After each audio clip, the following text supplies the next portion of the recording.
Welcome to Luca and Miguel. Enjoy the video. Open Garageband on your iPhone and tap the plus icon to create a new project. Choose a template such as keyboard or drummer to speed your setup. Set tempo to 120 BPM, choose C major as the key, and set the time signature to 4/4. Decide between live loops for loop-based songs or tracks for linear recording. Tap Create and confirm audio quality settings to use 24-bit recording for better dynamic range. Select a track, arm it by tapping the header, and prepare to record. Tap the record button and perform using the touch instruments or an external mic.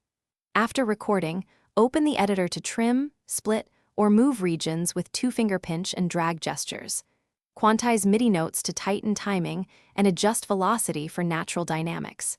Use automation lanes to change volume, pan, and effect parameters over time for polished arrangements.